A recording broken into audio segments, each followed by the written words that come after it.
What's up, Lions? I hope this works. A little funkiness going on in the last one. And seems like I still got a little funkiness going on with my screen here, so I'm not sure what the deal is. Alrighty, looking at our last war. Here we go. This was a heartbreaker, really was.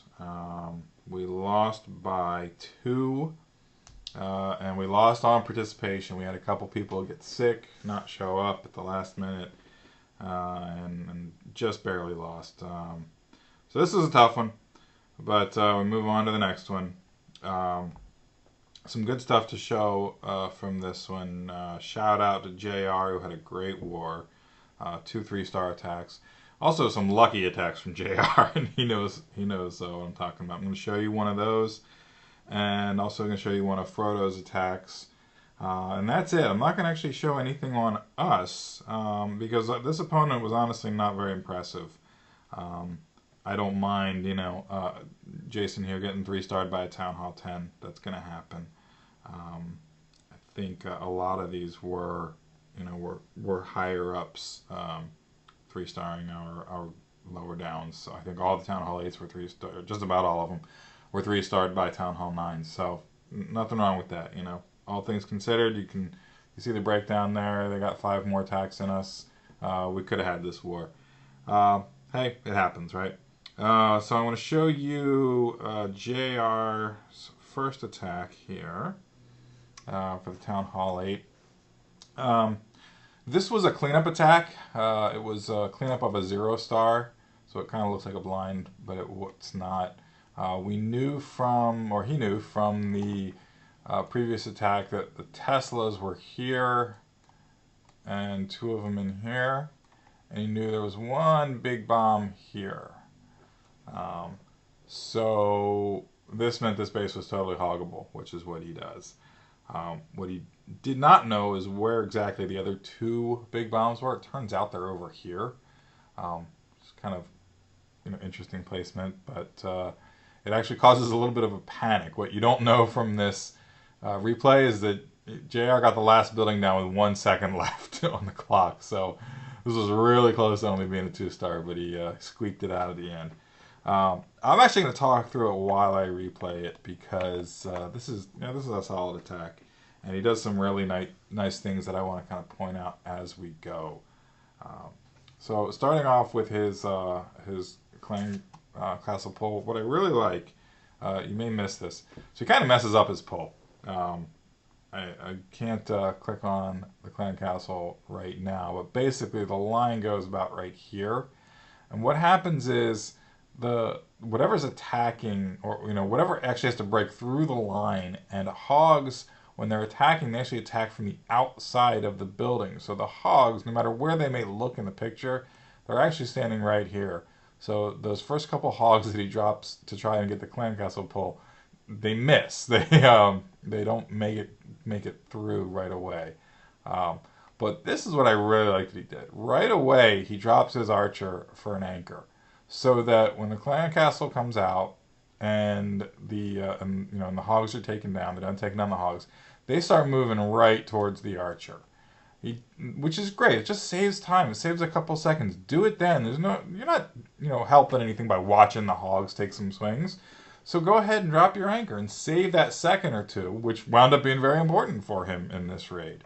I'll go ahead and restart it. So you see he's got his anchor down.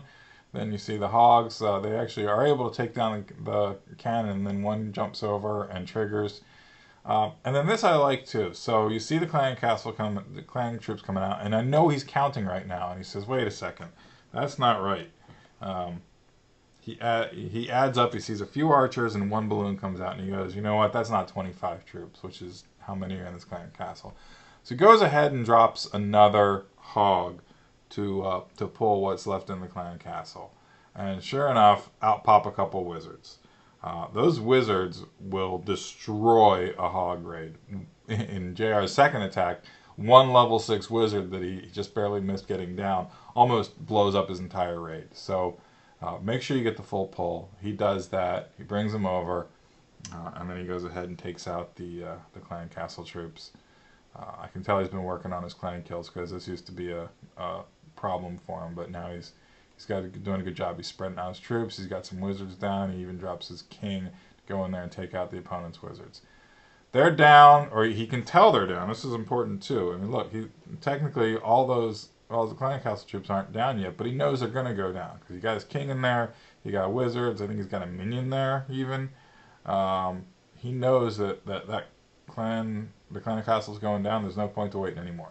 So goes ahead and makes his hog drop. This is great placement on the hog drop. Gets his first heal down. So that the hogs are in it right away. This is kind of nice here. You can see they are on the edge of that circle because of where they're attacking the air defense, which is great. And this is just, he keeps an eye on his hogs. He sees where are they going to need them. He probably had a plan going in, but all he's doing is reacting to where those hogs are going to, are starting to get covered and are starting to get attacked, and he gets the heals down, which is great. He brings his minions for cleanup. He wants to play around with his minions. That's fine. Minions are a fine cleanup crew. Now, here's the only problem he runs into. These skeletons, when you have level 4 hogs still, it's gonna, the real, besides the clan castle, the thing that can hurt you guys at Town Hall 8 are these skeletons in the trap. Those things are just a nuisance. And the one problem he runs into, he runs into skeletons, but he ends his raid within the radius of the king. You can see where the last building is going to be. And that's tough, because if that king is beaten on them as they turn around and have to attack him right away, he's just going to keep doing damage. And you'll see this happen to JR here, where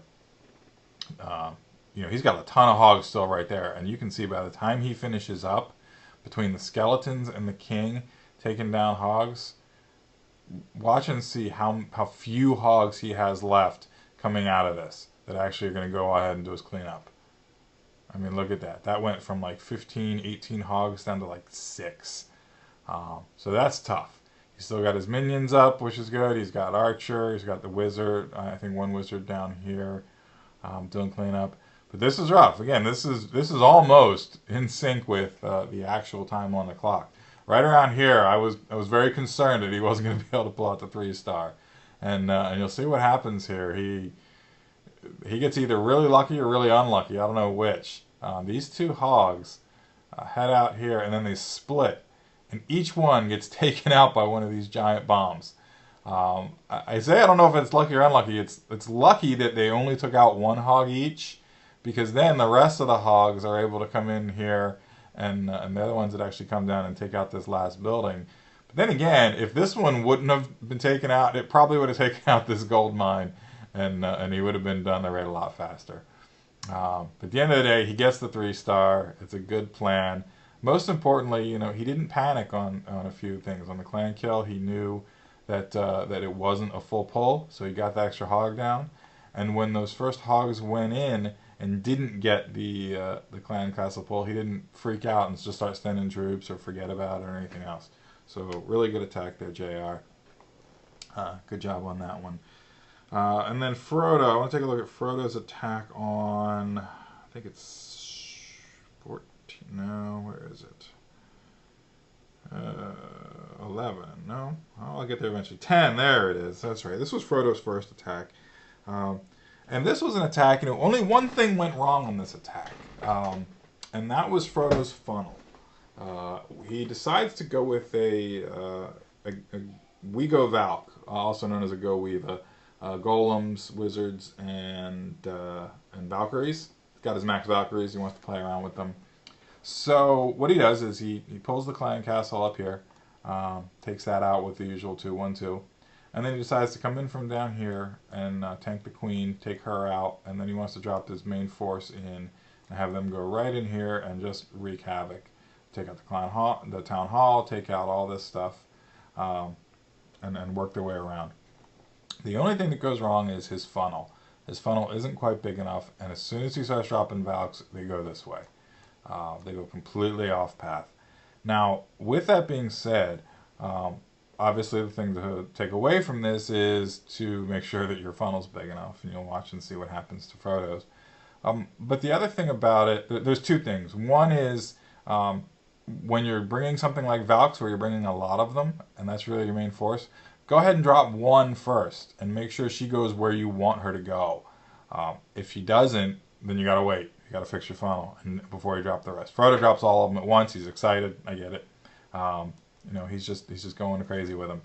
The other thing though is look at the amount of damage that his Valkyries do still. They wreck over half this base by themselves, even being in dropped, even going the wrong path.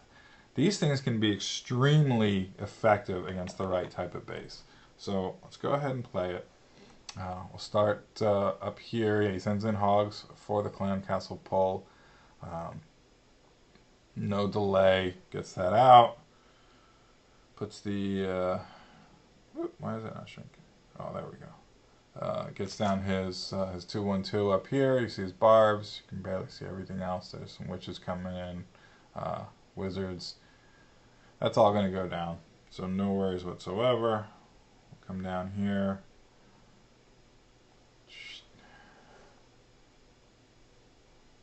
He gets his golems down. There you go. A couple golems and 3 golems actually. And this is all a tank for those Valkyries and the wizards that he's going to bring back in his heroes. So his wizards go down. They start building this funnel, and then what happens is because of this angle, you can see here, the golems actually take this down, and that makes this the nearest building. These are the nearest buildings over here. And there you go. The Valkyries paused for a second, actually. They didn't know where to go. This building went down, and then they all go right here to the right. So that's a tough one, It really is. You gotta, if he'd gotten his Valkyries in a little sooner before some of these buildings started going down, he probably would have been better off. But again, watch this. So we've got golem tanking. This defense is aiming. This one's going at the queen. The rest of these, though, are going right after the Valks, and they're still doing a lot of damage. Now imagine if the Valks were in here. Imagine if the golems were absorbing all this, all this damage, and the Valks were able to take advantage of that instead of being bombarded by their own defenses. I'm going to speed it up just a little bit here, just because I want to show you these Valks go all the way through the base. I mean, look at that. They just wreck through that town hall. They get over here. They're just extremely effective, especially when they get out there at the max. You can see that this one doing spinning. One Valk by herself takes out those 2 defenses. It's awesome. So bad funnel, and that is probably the difference between a 2-star and 3-star raid. You can imagine how much better those Valks would have done if they had some tanks in front of them. So that's it for this war. I'll be back with the next one in another couple days. Take care.